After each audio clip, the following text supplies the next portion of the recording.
Everything from clothing to household items are getting more expensive each day. The world of fast fashion has complicated clothing production by outsourcing around the world to whoever can sew them the cheapest. And now you, the consumer, are paying the price with rising costs. American Giant is about keeping things simple and close to home. They aren't affected by tariffs because their products never leave the U.S. So when you buy from American Giant, you're taking a stand for hardworking people, local communities, and quality clothes. American Giant directly supports American manufacturers and ensures you aren't footing that tariff bill. Support American-made, tariff-free clothing with American Giant. Get 20% off your first order when you use promo code STAPLE20 at American-Giant.com. That's 20% off when you use code STAPLE20 at American-Giant.com. Hey everyone, this is Peter Zablocki, the host of the Daily History Shorts podcast. Good morning, good afternoon, or good evening. If this is your first time stopping by, I hope you stick around and return tomorrow for more fun history. And if you enjoy these Friday conversation series, you can always find the entire backlog of conversations with historians, authors, Pulitzer Prize winners, and much more under the Conversations tab on our website at www.historyshortspodcast.com. Yesterday, December 7th, 1941. It's one small step for man, one giant leap for mankind. Mr. Gorbachev, tear down this wall. Today's episode is brought to you by the Podcast Republic, your ultimate podcast listening app. Discover and subscribe to thousands of podcasts from around the globe, all in one place. Download Podcast Republic now and take your podcast experience to the next level. Paul Andrew Hutton is a distinguished historian, author, and expert on the American West. A former professor of history at the University of New Mexico, Dr. Hutton has dedicated his career to illuminating the complex and often mythologized history of the frontier. His extensive body of work includes acclaimed books such as The Apache Wars and Philo Vance, Soldier, Prophet, and Martyr, as well as contributions to documentaries and television series exploring the West's pivotal moments. Today we're here to discuss his latest book, The Undiscovered Country: Triumph, Tragedy, and the Shaping of the American West, a masterful narrative that traces the West's evolution through the lives of 7 iconic figures, from Daniel Boone to Buffalo Bill Cody. With a keen eye for debunking myths and a gift for vivid storytelling, Dr. Hutton offers a fresh perspective on the triumphs and tragedies that forged America's identity. Paul, thank you for speaking with me today. Thank you, Peter. It's a pleasure to be on with you.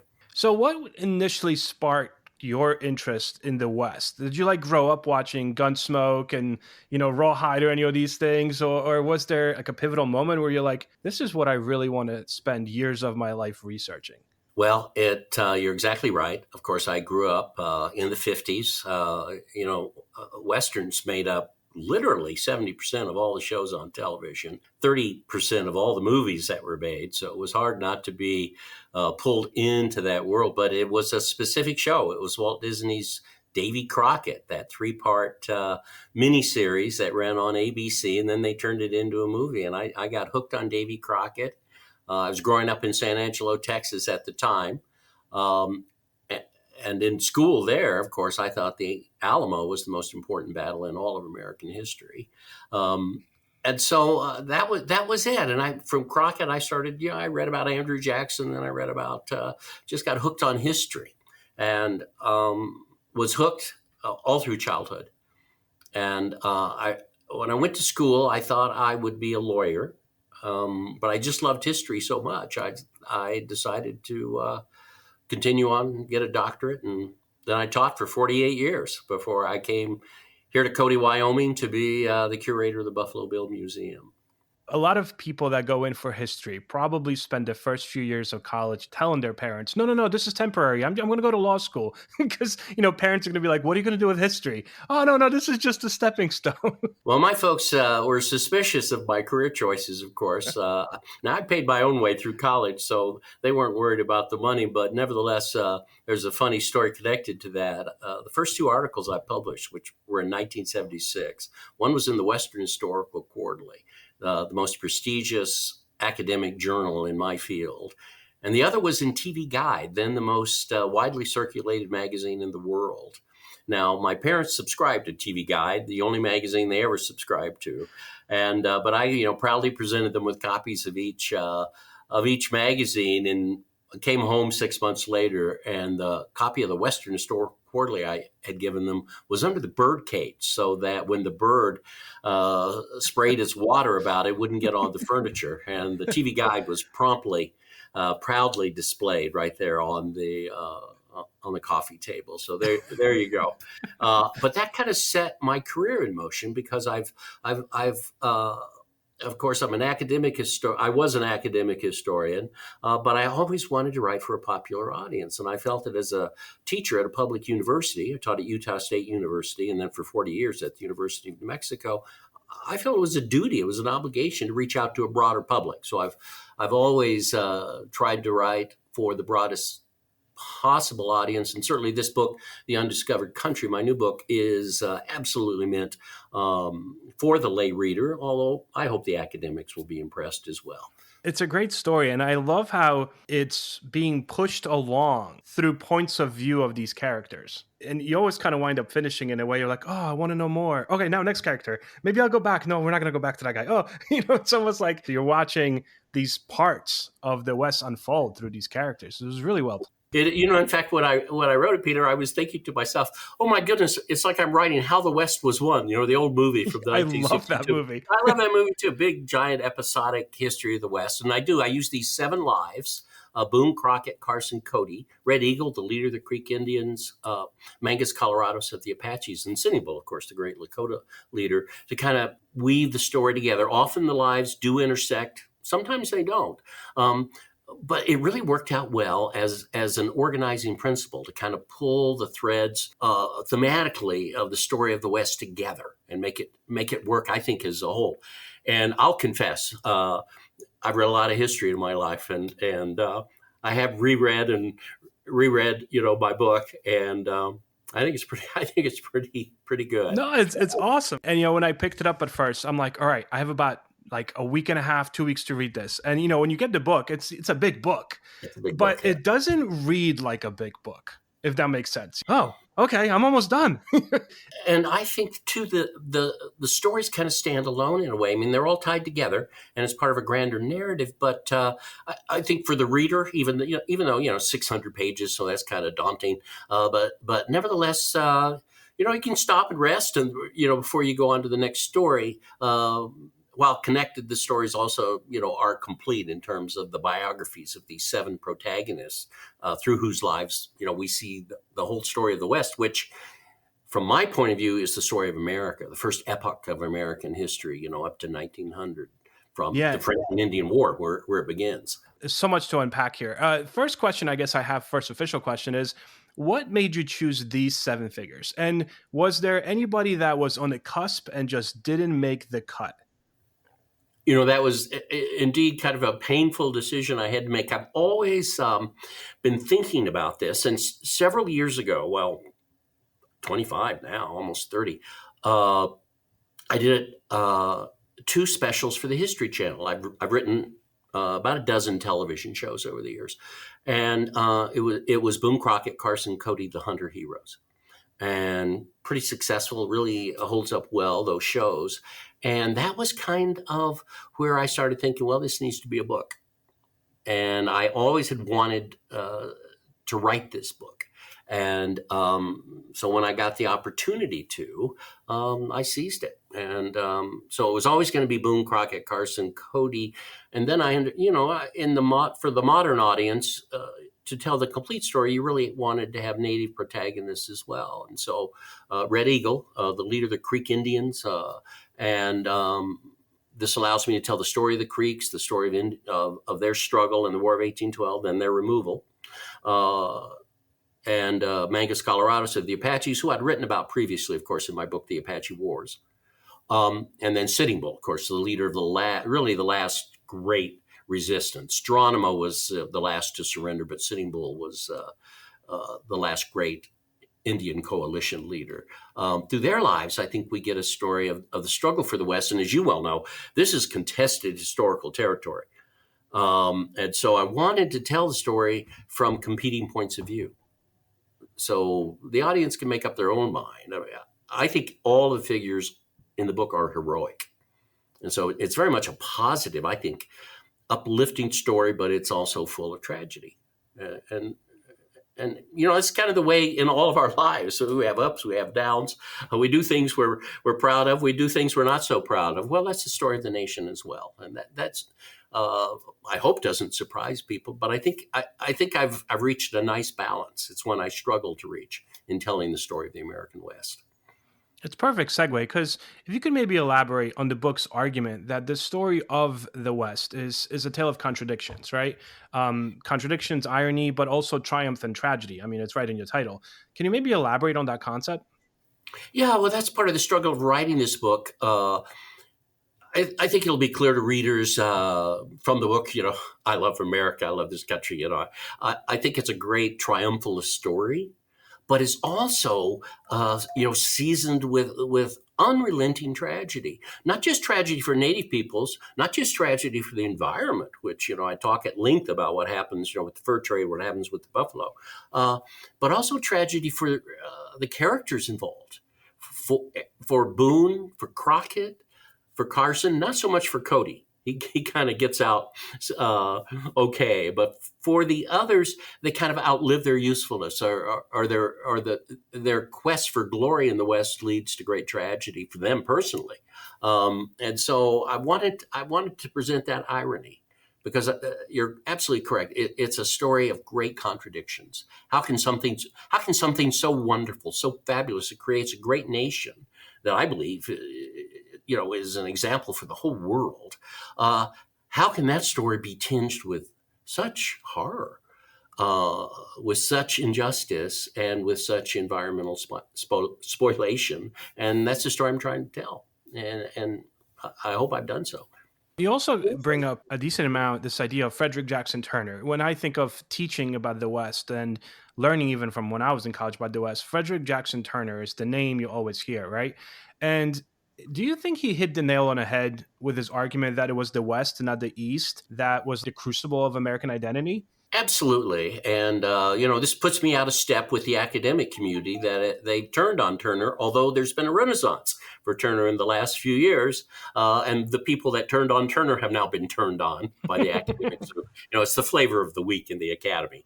But I studied Turner, when I was in graduate school. I became absolutely captivated by his arguments that the essential American character comes out of the frontier movement. Beginning on the East Coast, moving ever westward, although as we know, California settled and it kind of moves west to east at the same time. And when Turner's finally writing his thesis in 1893, he's seen the end of the frontier and he's uneasy. He's filled with anxiety about that. He says, well, what's going to happen now? This has shaped the country. This has shaped our exceptional character. And when he talked about exceptionalism, he didn't mean that we were better than everybody else, although, he may have believed that. But he said we were certainly different. What made us different from Europe? What made us different from all the other countries in the world? Well, it was the recreation of society on a frontier line over and over and over, from Jamestown to Tombstone.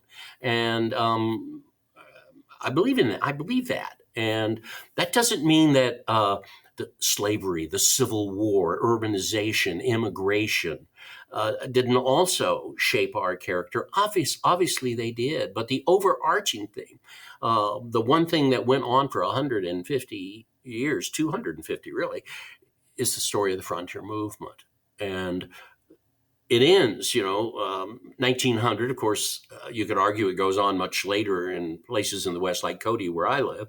But nevertheless, he said the free land that was open to settlement And of course, the contest with the natives for that land had ended, by the 1890s. And we were beginning a new era of history. And boy, did we, of course, an era of steam, steel, world wars, and America's rise to world power. I mean, we're unparalleled in the world. There hasn't been a power like us since Rome.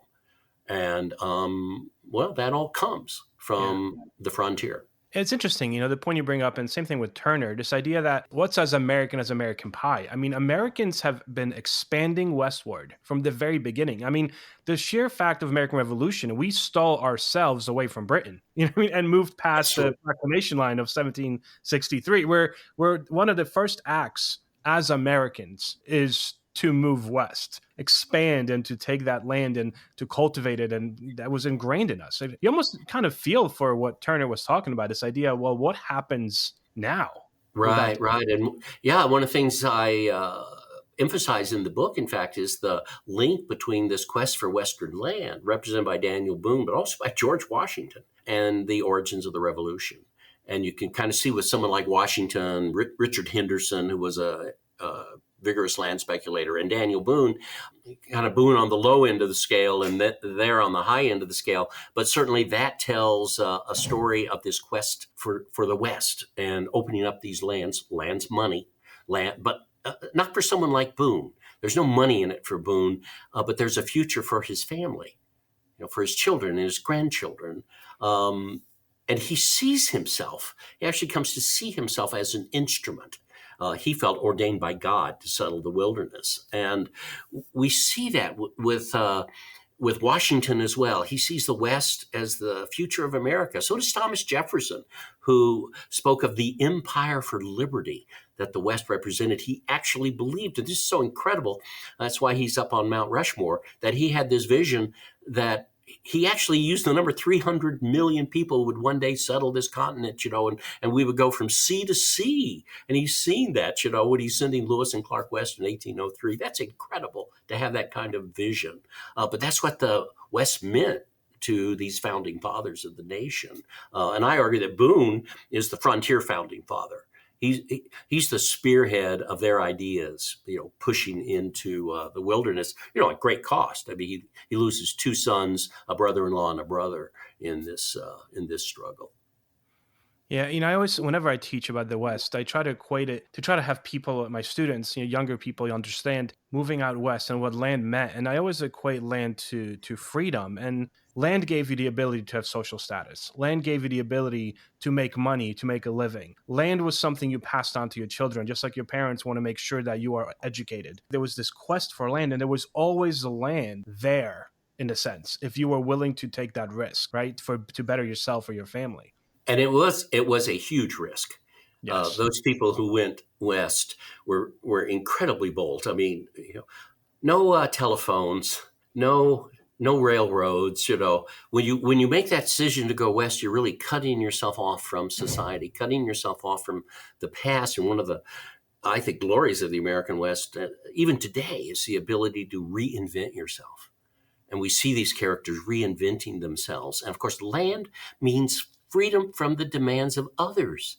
That was the whole story of Europe. Everyone was tied together, in feudalism. Everyone had obligations. And no one really owned land. But here in America, everyone could be a land baron. You could, if you were bold enough and you were willing to work hard enough, you could build a future for yourself, for your family, for your children, for your children's children. And that, that's the American dream. That's where it comes out of. Again, that frontier experience. It shapes kind of our ethos of what we want as as Americans. And you're right about education. I mean, obviously, I believe in that so sincerely. I grew up in poverty. I managed to get an education, and a good education, thanks to the state education system in Indiana. I went to Indiana University, undergraduate through PhD. So I've actually lived the American dream. I really see it and believe in it. And the Undiscovered Country is, of course, about the American dream. And these people they're all attempting in their way, both the American, invaders and the native defenders of the West. They're all trying to make their personal dreams come true for their families. And I guess sometimes some things don't change, right? in a sense. They don't. And that's why I think the frontier is still so relevant in American history. And also, it just really hits a chord with the American people. And I think we see that now. And there's a Western revival going on, thanks to Yellowstone, the television show, which is just spreading out. And, Taylor Sheridan's my hero. I mean, the way he's writing all these shows about the West that are really resonating with the American people. Now we're seeing Western movies being made again. And it's really wonderful. I think people identify with the West because it represents freedom. And that's what our country is all about. And we can argue over the nature of that freedom, but I think we're all agreed on the essence of it, the importance of it. So there are certainly more than one, but can you think of a turning point in the history of the West from your book that you could maybe share with us today? I would argue that it's James K. Polk, the whole idea of manifest destiny, and his movement to conquer the American Southwest and California. It's Polk who fulfills the dream of Thomas Jefferson and Andrew Jackson for our continental destiny. He's really the most underrated president in American history. Oh, yeah. I think he's got to be literally, in the top 5. he made his promises, right? And then he did them, and then he got out of the way. I mean, you can't beat that. It's just incredible. The poor guy dies almost immediately after he leaves the White House.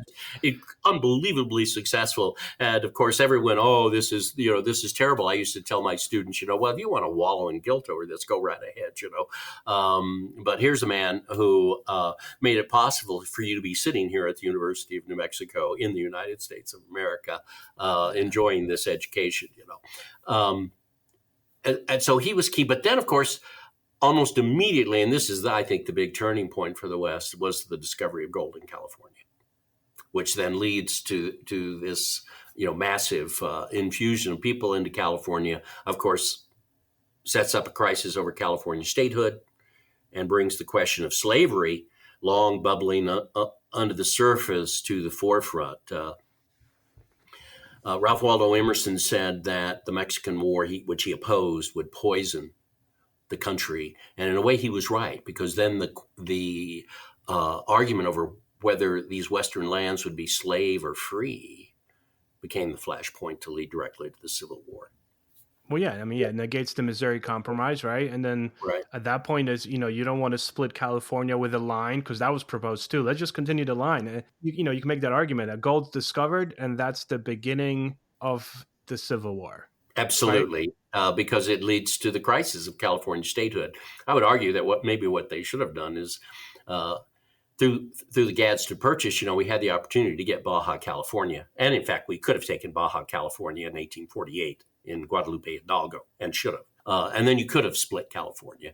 And that would have been, of course, that would have just prolonged the crisis, because it would have been one slave, one free, Yeah, it was a Band-Aid. State in California. But anyway.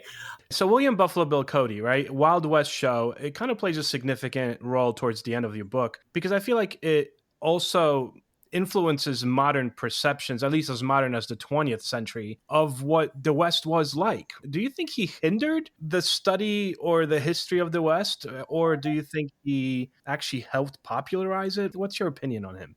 Oh, Cody is just absolutely essential to our understanding of the West. And of course, I write in the book about how he and Frederick Jackson Turner both play Chicago in 1893. Cody is there with the Wild West, and he never called it a show, by the way. He thought it was it's a combination rodeo, historical pageant, and incredibly successful. It ran for 30 years, and Cody himself was the real deal. I mean, he goes on the stage when he's 30 years old, but from the age of 14 on, he's living the Wild West. And he really is, he earns his name, hunting buffalo, for the railroad, to feed the railroad workers. He's not one of the buffalo hunters that went out and eradicated the buffalo in the 1870s and 80s. Scouted for the Army and was the chief of scouts for the 5th Cavalry, engaged in all kinds of daring do, won the Medal of Honor. And then he takes it on the road.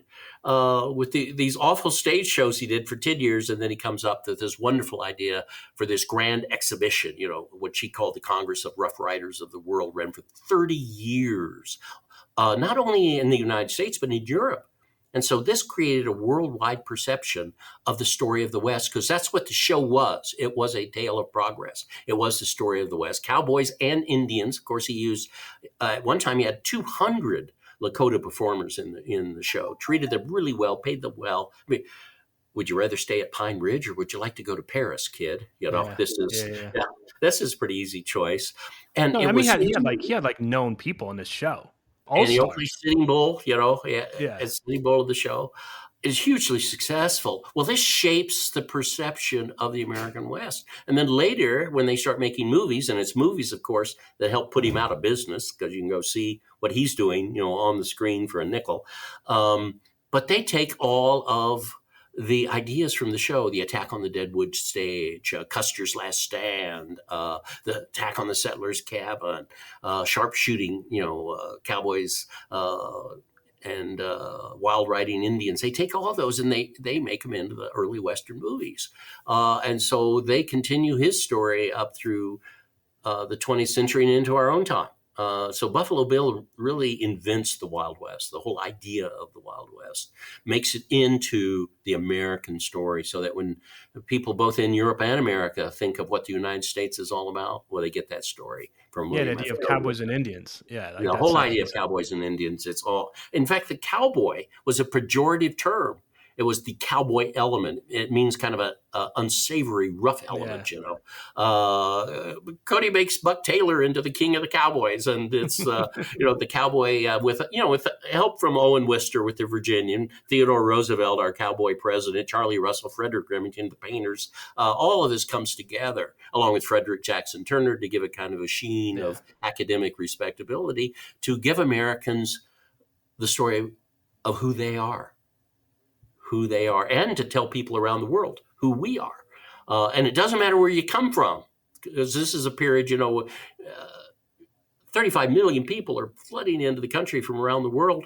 Well, Buffalo Bill tells them how to be a cowboy and what it means to be an American. And it only takes a generation. They're completely converted. So, he's just so important to our understanding today of what it means, not just to be a Westerner, but what it means to be an American. Paul, I always ask this question at the end. I'm going to kind of shift it a little bit. If you had a bookcase that you've had your whole life, give me like 2 books that I would definitely find on your bookshelf. Oh my goodness. Well, I really was inspired to write this book by some of the great writers of the past.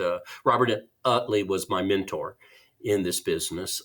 D. Brown's Bury My Heart at Wounded Knee, and he was a friend of mine, had a great influence, not only on me, but also on America in terms of the way we interpret the story of Native American history. But I go back to people like Dale Van Every, who wrote a series of popular books on the early frontier, Across the Wide Missouri, one of the key books that I read as a kid. I mean, even Francis Parkman, The Conspiracy of Pontiac. These are all books that that inspired me. The book that was key to my understanding of the West, it wasn't even a book. It's that article by Frederick Jackson Turner. So those are kind of, the people that I really admire. I think that if you look at writers like, David Lavender, D. Brown, who really wrote for a popular audience, they're models for what I'm trying to do. I tried to write this book in a way that it would really, read like a novel. That's the idea. And history ought to entertain as well as inform. And that's what I hope the Undiscovered Country does. All right. So you obviously are a fan of Westerns. Again, not the best Western out there. What are some movies that come to mind that are like, all right, if someone's like, I've never seen a Western, and you say, all right, you have to watch these 2 or these 3. What do you think? This comes from, this is absolutely dependent upon what mood I'm in, what I consider the greatest Western ever made. Usually it is John Ford's The Searchers, which I think is the finest Western ever made. I love that movie so much that I named my daughter Lorena after the love theme that plays all throughout, which is an old Civil War love song. So that's how much I love The Searchers. But if I'm in a dark mood, and this kind of goes to the themes in Undiscovered Country, if I'm in a dark mood, then it's Sam Peckinpah's The Wild Bunch. Gritty, I think that kind of three classic Westerns, The Searchers and The Wild Bunch, I think are on a different level. And I think there are a lot of similarities between John Ford as a director and Sam Peckinpah as a director, especially in their love of landscape, their love of the West, and the way they use character, the way they build their characters, who are both heroic and dark at the same time. I mean, John Wayne in The Searchers is a villainous, anti-hero who finally is redeemed at the end. And same with the Outlaws in The Wild Bunch. The same story. And the other two kind of, I think, just absolute classics. If you're, doing Western 101, you've got to see Shane and High Noon. Yes. It's generally seen as a response to McCarthyism. Yeah, that's and fear of communism. I think sometimes when I've been in situations politically where I used to run the Western History Association, it had a huge ideological struggle with that organization. And accusations were flung at me, the way I was running the organization, and suddenly I looked around and all my friends were gone, where's all this support that, has been lavished on me over the years? And boy, did that make me understand High Noon, So I think it applies to any situation, but although at the time it was written, it was really a response to McCarthyism, where suddenly if you were accused of being, left-leaning, all your friends deserted you. And certainly that's what Marshall Kane, confronts in High Noon. Just a wonderful movie, and Gary Cooper is so wonderful in that really film. Is. And so I think these films really speak to the human condition, and that's why they're so powerful, and that's why they have kept a strong following over the years, and really that kind of storytelling. Really inspired me, in writing Undiscovered Country. I mean, that's the kind of storytelling I wanted to do. Paul, where can my listeners go to learn more about your writing and what you're working on next? Well, Amazon.com, BarnesandNoble.com, and Books A Million, all care and independent bookstores, but certainly you can go on and pre-order the book right now. It comes out August the 5th, Tuesday. All books come out on Tuesday. Who knew? I've also written The Apache Wars, which was very well received, won a bunch of awards, and that's available as well. And you have a website as well, correct? I do. PaulAndrewHutton.com, and folks can find information there, and they can contact me. Website or here through the museum at the Buffalo Bill Center of the West here in Cody, Wyoming. Paul, thank you so much for taking the time. This was great. Well, thank you, Peter. I really appreciate you having me on.